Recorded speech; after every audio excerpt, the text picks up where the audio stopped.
spoke different languages, or perhaps different dialects of the same language, they were essentially the same in appearance, manners, and customs. They were of a dark red color, well formed, and always disposed to receive the pale faced strangers with kindliness, until exasperated by ill treatment. They lived in fragile huts called wigwams, so simple in their structure that one could easily be erected in a few hours. These huts were generally formed by setting long and slender poles in the ground, enclosing an area of from 10 to 18 feet in diameter, according to the size of the family. The tops were tied together, leaving a hole for the escape of smoke from the central fire. The sides were thatched with coarse grass, or so covered with the bark of trees as quite effectually to exclude both wind and rain. There were no windows, light entering only through the almost always open door. The ground floor was covered with dried grass, or the skins of animals, or with the soft and fragrant twigs of some evergreen tree. The inmates, men, women, and children, seated upon these cushions, presented a very attractive and cheerful aspect. Several hundred of these wigwams were frequently clustered upon some soft meadow by the side of a flowing stream, fringed with a gigantic forest, and exhibited a spectacle of picturesque loveliness quite charming to the beholder. The furniture of these humble abodes was extremely simple. They had no pots or kettles which would stand the fire. They had no knives nor forks, no tables nor chairs. Sharp flints, such as they could find, served for knives, with which, with incredible labor, they sawed down small trees and fashioned their bows and arrows. They had no roads except footpaths through the wilderness, which for generations their ancestors had traversed, called trails. They had no beasts of burden, no cows, no flocks, nor herds of any kind. They generally had not even salt, but cured their meat by drying it in the sun. They had no plows, hoes, spades; consequently they could only cultivate the lightest soil. With a sharp stick women loosened the earth, and then depositing their corn or maize, cultivated it in the rudest manner. These Indians acquired the reputation of being very faithful friends, but very bitter enemies. It was said they never forgot a favor, and never forgave an insult. They were cunning rather than brave.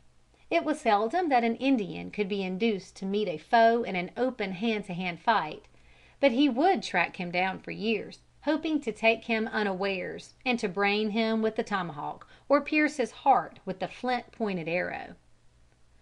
About the year 1565, a company of French Protestants repaired to Florida, hoping there to find the liberty to worship God in accordance with their interpretation of the teachings of the Bible. They established quite a flourishing colony, a place which they named St. Mary's, near the coast. This was the first European settlement on the continent of North America. The fanatic Spaniards, learning that Protestants had taken possession of the country, set out an expedition and utterly annihilated the settlement, putting men, women, and children to the sword. Many of these unfortunate Protestants were hung in chains from trees under the inscription, "Not as Frenchmen, but as heretics." The blood-stained Spaniards then established themselves at a spot near by, which they called St. Augustine. A French gentleman of wealth fitted out a well-mannered and well-armed expedition of 3 ships, attacked the murderers by surprise, and put them to death. Several corpses were suspended from trees, under the inscription, "Not as Spaniards, but as murderers." There was an understanding among the powers of Europe that any portion of the New World discovered by expeditions from European courts should be recognized as belonging to that court. The Spaniards had taken possession in Florida. Far away, 1,000 leagues to the north, the French had entered the Gulf of St. Lawrence. But little was known of the vast region between. A young English gentleman, Sir Walter Raleigh, an earnest Protestant, and one who had fought with the French Protestants in their religious wars, roused by the massacre of his friends in Florida, applied to the British court to fit out a colony to take possession of the intermediate country. He hoped thus to prevent the Spanish monarchy and the equally intolerant French court from spreading their principles over the whole continent. The Protestant Queen Elizabeth then occupied the throne of Great Britain. Raleigh was young, rich, handsome, and marvelously fascinating in his address. He became a great favorite of the maiden queen, and she gave him a commission, making him lord of all the continent of North America, between Florida and Canada. The whole of this vast region, without any accurate boundaries, was called Virginia.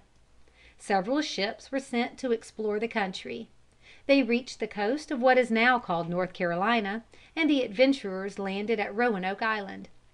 They were charmed with the climate, with the friendliness of the natives, and with the majestic growth of the forest trees, far surpassing anything they had witnessed in the Old World.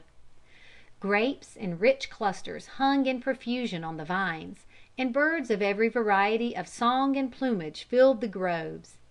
The expedition returned to England with such glowing accounts of the realm they had discovered that 7 ships were fitted out, conveying 108 men, to colonize the island. It is quite remarkable that no women accompanied the expedition.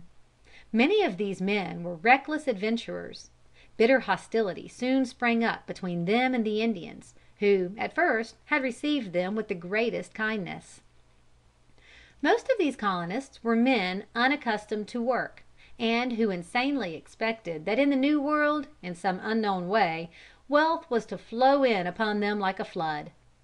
Disheartened, homesick, and appalled by the hostile attitude which the much oppressed Indians were beginning to assume, they were all anxious to return home. When, soon after, some ships came bringing them abundant supplies, they with one accord abandoned the colony, and crowding the vessels returned to England. 15 men, however, consented to remain, to await the arrival of fresh colonists from the mother country.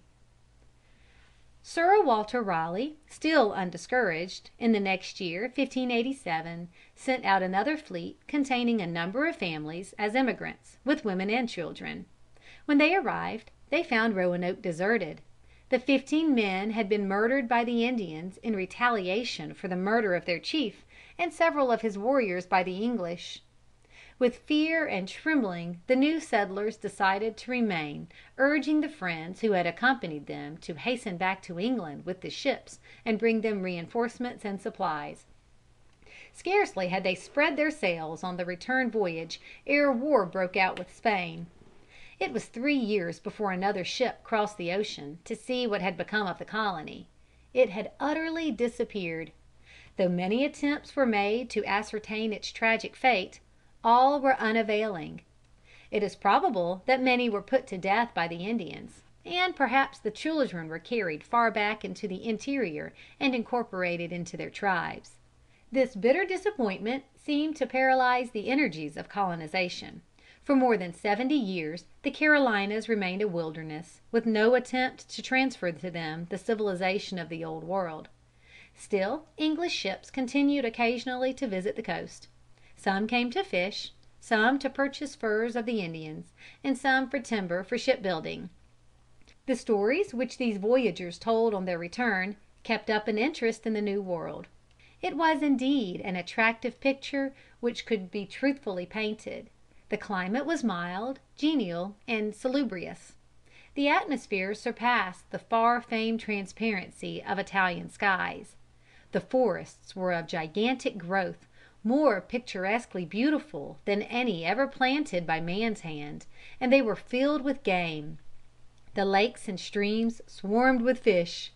A wilderness of flowers, of every variety of loveliness, bloomed over the wide meadows and the broad savannas, which the forest had not yet invaded. Berries and fruits were abundant. In many places the soil was surpassingly rich and easily tilled, and all this was open, without money and without price, to the first comer.